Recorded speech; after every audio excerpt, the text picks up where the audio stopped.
నమస్తే. సార్ ఏంటి సార్ చంద్రబాబు గారు అధికారంలోకి వచ్చి సుమారుగా ఒక సంవత్సర కాలం వ్యవధి అయితే పూర్తయిపోయింది. మరి సంవత్సర కాలం వ్యవధిలో ఆయన పాలన ప్రజలకి సామాన్య ప్రజలకి ఏ విధంగా చేస్తున్నాడు? పాలన అయితే బాగానే ఉందంటున్నారు కానండి, ఈ అమ్మఒడి పడ్డ వాళ్ళకి పడ్డాయి, పడిన వాళ్ళకి బల్ల అయితే 15వ తారీఖులో పడతాయి అంటున్నారు. అది మటుకి తెలుసుద్ది ఇంక 3 రోజుల్లో.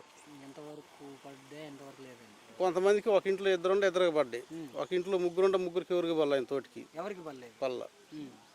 కొన్ని పడుతున్నాయి, కొంతమందికి పడి ఉండే, కొంతమందికి పల్ల. అదేమంటే 15వ తారీఖులో పడతాయి అంటున్నారు. మరి ఇంట్లో మహిళలకి అంటే 18 సంవత్సరాలు నిండిన దగ్గర నుంచి 49 సంవత్సరాల లోపు వాళ్ళకి 1500 ఏమి ఇస్తానన్నాడు కదా నెలకి. తోటికి లేదు అవి ఎవరికి ఇలా చదువుకునే పిల్లలు ఉన్నారండి? చదువుకున్న పిల్లలు ఉన్నారు. మరి నిరుద్యోగ భృతి కింద ఈయన నెలకి 3000 ఇస్తానన్నాడు కదా. అది లేదు, ఇంతవరకు ఎవరికి ఇచ్చినట్టు లేదు.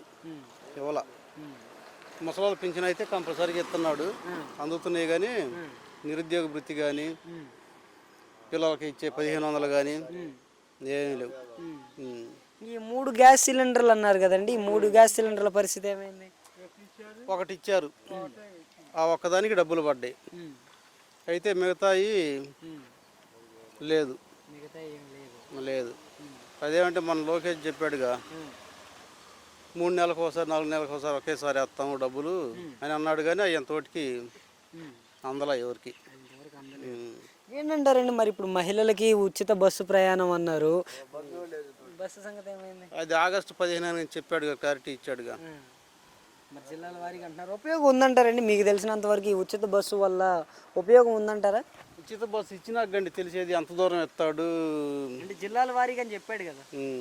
జిల్లాల వారీ అంటే ఇప్పుడు మీది పల్నాడు జిల్లా కింద పల్నాడు జిల్లా, అది ఎక్కడి నుంచి ఎక్కడికని అనేది క్లారిటీ లేదుగా. ఈ కరెంటు బిల్లుల సంగతి ఏంటండి? మరి వచ్చిన తర్వాత కరెంటు బిల్లులు ఏమాత్రం వస్తున్నాయి? ఇంకా కరెంటు బిల్లులు గత 20 సంవత్సరాల నుంచి పెండింగ్ లేదన్న 1500 ఆగిపోయి ఉండే చూడండి. 20 సంవత్సరాల నుంచి కదిలిచ్చిన వాళ్ళు లేరు. ఆల్రెడీ ఆ పాత బకాయిలు కూడా ఈ కొత్తగా వచ్చే బిల్లులో కలిపి కడితేనే, లేదంటే మీటర్ కట్ అయ్యేది అని చెప్పి వసూలు చేశారు. కరెంటు బిల్లులు పెరిగాయండి నేను వచ్చిన తర్వాత? పెరిగినాయి. మరి ఇప్పుడు జగన్మోహన్ రెడ్డి గారి టైంలో కరెంటు బిల్లుల మీద చంద్రబాబు గారు ప్రోగ్రాంలు చేశారు కదా, బాదుడే అని. మరి ఈయన వచ్చిన తర్వాత అసలు కరెంటు బిల్లు పెంచనన్నాడు, పెంచేశాడు. పాత బకాయిలు అంతకుముందు చంద్రబాబు ఉన్నప్పుడు కూడా కదిలీలా, మళ్ళీ మధ్యలో జగన్మోహన్ రెడ్డి వచ్చాడు కదా, అప్పుడు కదిలీలా.